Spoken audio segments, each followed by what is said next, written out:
for today's video, ituturo ko nga sa inyo kung paano magpasa load sa Talking Text or sa Smart. So, ito guys is, itatry natin una po sa text or SMS natin, sa messages po. So, ngayon, punta tayo sa ating messages. So, dito po kailangan isesend ninyo siya sa 808, okay? So, ganito lang po yung itatype natin dito. So, i-type nyo lang yung pasa load. So, kailangan naka-all caps po yan. So, ibig sabihin, big letter po lahat. So, yan. Type nyo yung pasa load, tapos space po. Tapos, i-enter nyo dito yung mobile number na inyong pagpapasahan ng load. Tapos, once na-enter nyo na po, i-click space nyo lang ulit. Tapos, i-enter nyo yung amount na kung magkano yung gusto nyong ipasa sa pagpapasahan nyo. So, for example, 50 pesos. So, try na natin send. Ayan. So, hintayin natin mag-message. She is Talking Text or si Smart App.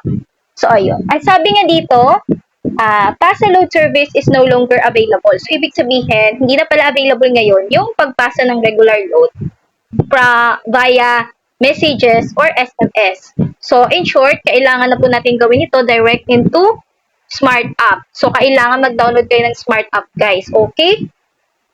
So, ngayon, ang gagawin natin, dahil hindi na nga tayo pwede mag-send dito, gamit ang text messages dito.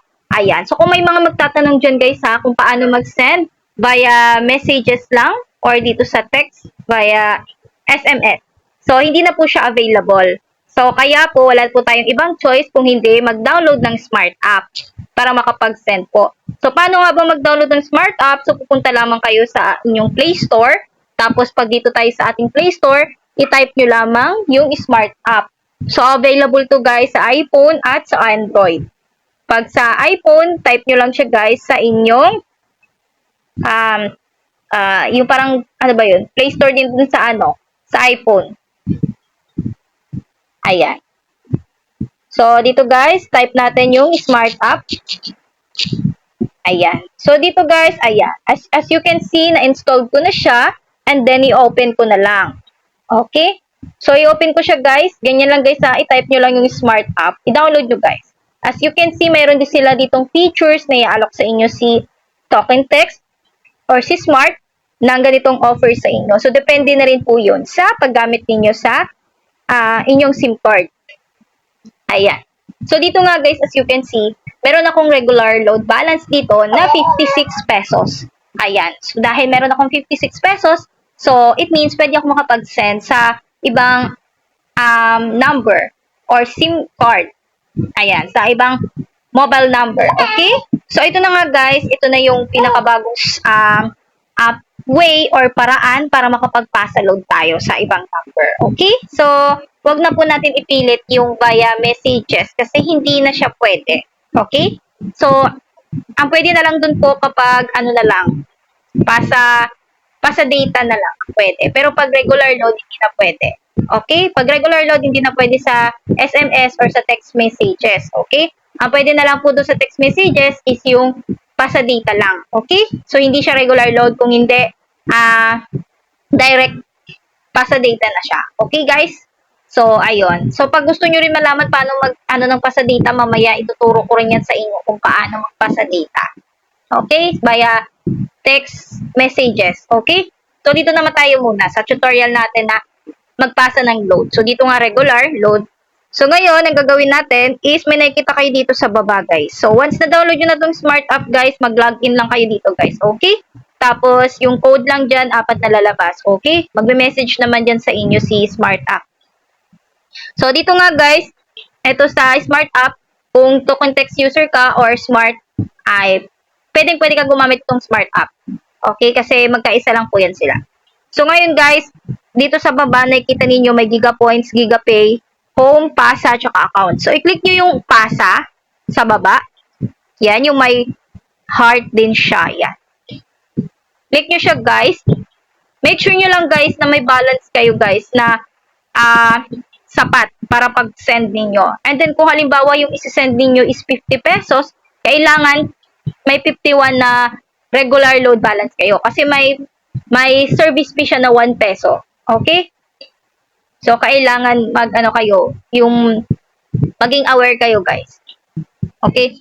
So, ito nga guys, scroll down nyo lang. So, dito nga guys, i-type nyo lang yung amount, ay yung mobile number na gusto ninyong pag-sendan guys. Okay?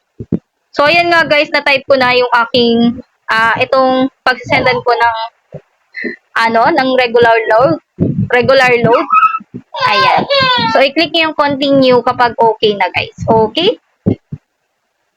So, ayan guys. I-type nyo lang dito guys yung number guys ha. Ayun. Kahit token text yan o smart yan, pwede. Tapos dito guys, i-click nyo yung pasa load. Dahil nga sa pasa load tayo guys, o sa regular natin tayo magbabawas, so dito tayo sa pasa load. Ayan. So dito guys, mamimili na nga lang kayo ng amount na gusto ninyong ipasa doon sa pagpapasahan ninyo. 50, 100, 200, 300, 500, or 1,000. Okay? So mag-select ako dito ng 50 pesos. Okay? So, as you can see guys, yung balance ko nga is 56 pesos. So, dahil nga 50 yung aking isi-send, so may service fee, kagaya na sabi ko kanina, na 1 peso. Kaya 51 pesos yung isi-send natin. Ay yung ipaprocess natin. So, pag okay na guys, click nyo lang. Pasensya na guys. Okay? Click nyo lang yung confirm guys. Ayan. Tapos dito nga guys, syempre magpe-message sa inyo si smart app ng OTP. Ayan, pag send sa inyo ni smart app ng OTP, i-input nyo nga lang dito yung message sa inyo ng OTP ni smart app para makapag-proceed kayo guys. Ayan guys, dahil nailagay ko na nga yung OTP, so i-click nyo lang yung proceed. Okay, so as you can see guys, nag-message na dito or in-inform na tayo ni Smart App na nakapag-senda daw tayo ng 50 pesos doon sa ating gustong pag-senda ng regular load. Okay? Sa another mobile number. Okay? So, yun lamang guys. Ayun. So, nakapag-senda tayo guys. So, gano'n lamang guys kadali kung paano tayo mag-send guys ng regular load sa ibang mobile number. Okay? So, guys, gaya nga nasabi ko sa inyo, mag-back tayo. So, ituturo ko naman sa inyo kung paano magpasa data naman guys. So, pag magpapasa data naman kayo, ganito lang po yung gagawin niyo. Sa pagpasa data nga pala guys, ito ituturo ko sa inyo kung paano. So, via SMS po ito ninyo gagawin, okay? Or via text messages na po. So, hindi na siya kahit hindi na sa smart app.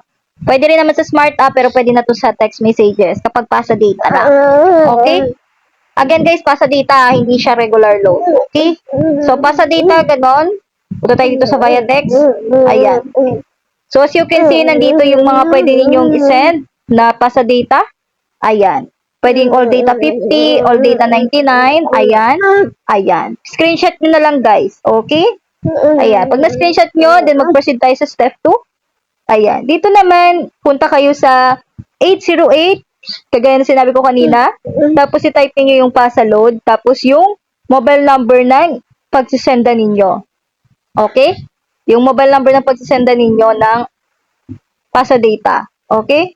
Pagkatapos natin yung sa step 2, ayan. So, yan lang yung gagawin nyo guys ha. Ayan. Pasa load. Ayan. So, screenshot nyo guys. Okay? Yan yung step 2. Step 3. Ayan. Nag-message na nga dito na you can now enjoy 1 GB video every day for kung halimbawa 50 pesos lang yung ipapasa data mo. Okay guys? Ayun. So dito guys, ituturo ko siya sa inyo guys naman dito mismo sa ating SMS. So click kayo sa SMS guys. Tapos dito guys, scroll down tayo. Ayan. Ayan. Meron ditong pasa data guys. Okay? So, sa pasa data, guys, i-click nyo yung pasa data. Ayan, i-type lang ninyo pasa data. Type ninyo, naka-all caps dapat, guys, pasa data. Tapos, space. Tapos, yung number na pagsisenda ninyo. Ayan. Tapos, yan, guys, is, ilagay nyo lang yung amount. For example, 50. Tapos, yung MB. Ayan. So, ilalagay ninyo kung ilang MB siya, guys. Okay? Tapos, isend nyo lang ulit sa 808. So, gano'n lang man guys, kadali kung paano magpasa data. So, for example, ito siya guys, pasa data. Ayan, kung halimbawa gusto nyo ay 50 MB. Sorry guys, nagkamali ako. MB pala dito, 50 MB. Ayan. Tapos, i-click nyo lang guys yung, ayan, okay guys ha. Pag gusto ninyong magpasa data ng 50 MB. Pero guys, hindi ko na ipaproceed yan. Kasi nga, pinasahan ko na siya kanina, 'di ba? Pinasahan ko na siya ng regular load, kaya hindi ko na siya papasahan ulit ng pasa data. So, sa pasa data guys, pwede kayong kung kahit ilang MB gusto ninyong isend guys. Ha? For example, 3,000 MB yung gusto ninyong isend. So, sa 3,000 MB, 1 gig na po yun. Okay? Yung 3,000 MB natin is 1 gig po siya guys. Okay? Ay, 3,000 MB. Okay. Tama ba ako? 3,000 MB or 1,000 MB? Ganon. Ayun. Basta kahit ilang MB guys, pwede nyo isend guys ha. Okay? Yan. So, ayun naman guys yung aking tutorial for today's video. Ayan. So, eto guys is based to sa mga ano ko ha, sa pagsasaliksik ko. Kasi, ayun. Iba na talaga siya guys. Hindi na yung ano, hindi na yung mga dating nakasanayan natin. So, I hope guys na mayroon kayo natutunan dito ngayon sa aking tutorial video. And then, kung may katanungan kayo, i-comment nyo lang dyan sa baba, guys. Yun lamang, guys. Thank you and God bless. Ingat, mga kalalabs.